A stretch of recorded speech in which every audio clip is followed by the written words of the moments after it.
Bismillahirrahmanirrahim. Assalamualaikum warahmatullahi wabarakatuh. Alhamdulillahil musta'an, wassalatu wassalamu ala rasulillahil ladzi ja'a bihil islam. Ma'asyiral muslimin rahimani wa rahimakumullah. Puasa Ramadan adalah puasa yang diwajibkan oleh Allah Subhanahu wa taala atas orang-orang yang beriman, baik yang terdahulu, sekarang, maupun yang akan datang. Dengan kata lain, selagi ia beriman, maka wajiblah baginya untuk berpuasa Ramadan. Ma'asyiral muslimin rahimani wa rahimakumullah.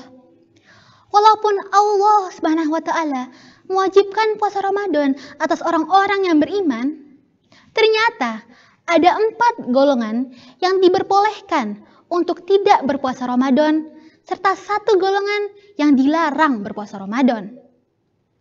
Apa sajakah golongan-golongannya? Yuk kita simak bersama-sama. 4 golongan yang diperbolehkan untuk tidak berpuasa Ramadan. Golongan pertama ialah orang sakit yang kondisinya dapat menjadi lebih parah jika ia berpuasa. Allah berfirman dalam surat Al-Baqarah ayat 185 yang artinya, dan barang siapa sakit atau dalam perjalanan lalu ia berbuka, maka wajiblah baginya berpuasa sebanyak hari yang ditinggalkannya itu pada hari-hari yang lain. Meski tidak berpuasa, orang tersebut wajib mengqadha atau mengganti puasanya pada hari-hari lain yang diperbolehkan untuk berpuasa sebanyak yang ia tinggalkan. Boleh dilakukannya secara berturut-turut atau diselang-seling.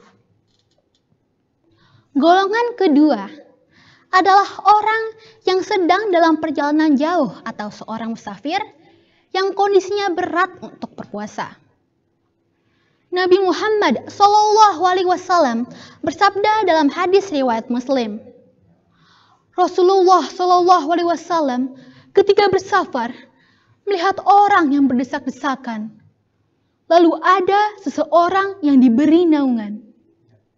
Lalu Nabi SAW mengatakan, "Siapa ini?"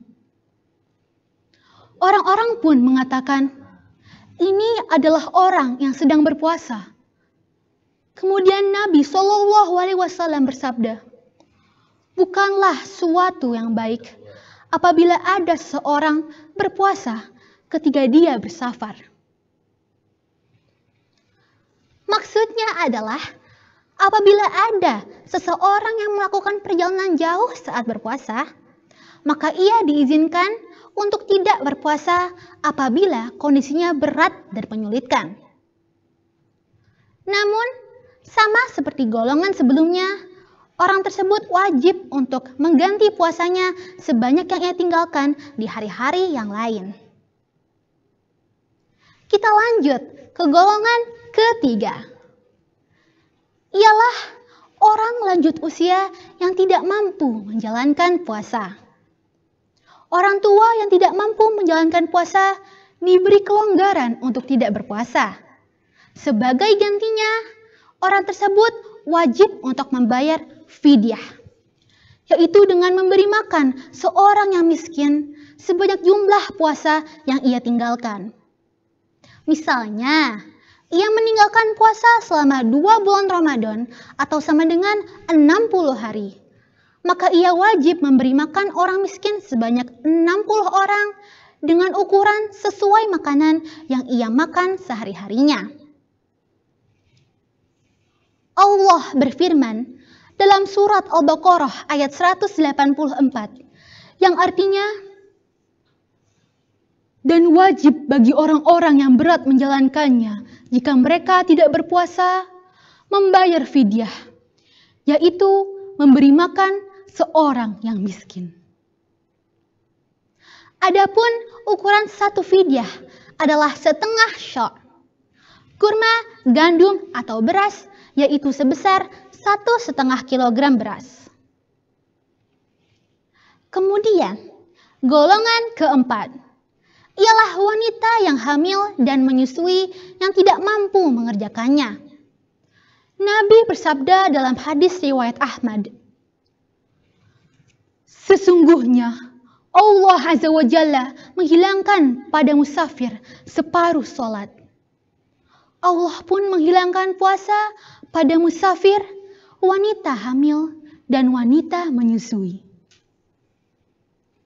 Apabila ibu yang sedang mengandung dan menyusui tidak mau berpuasa, Allah meringankannya untuk tidak berpuasa dan menggantikannya di kemudian hari sejumlah hari-hari yang ia tinggalkan.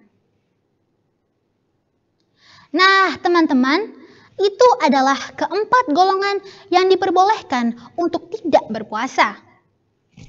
Sementara itu, satu golongan yang dilarang berpuasa Ramadan ialah wanita dalam keadaan haid dan nifas. Nabi bersabda dalam hadis riwayat Bukhari,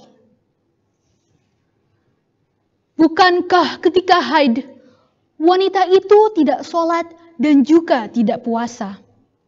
Inilah kekurangan agamanya." Wanita yang haid dan nifas dilarang berpuasa selama masa haid dan nifas tersebut. Namun, mereka tetap harus mengganti puasanya di kemudian hari sejumlah puasa yang mereka tinggalkan. Wallahu a'lam bishawab. Demikianlah kuliah Ramadan yang dapat saya sampaikan.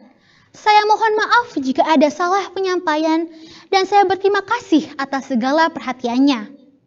Semoga Allah Subhanahu wa taala memberkahi kita di dunia maupun di akhirat kelak. Selamat menunaikan ibadah puasa 1442 Hijriah. Billahi taufik wal hidayah. Wassalamualaikum warahmatullahi wabarakatuh.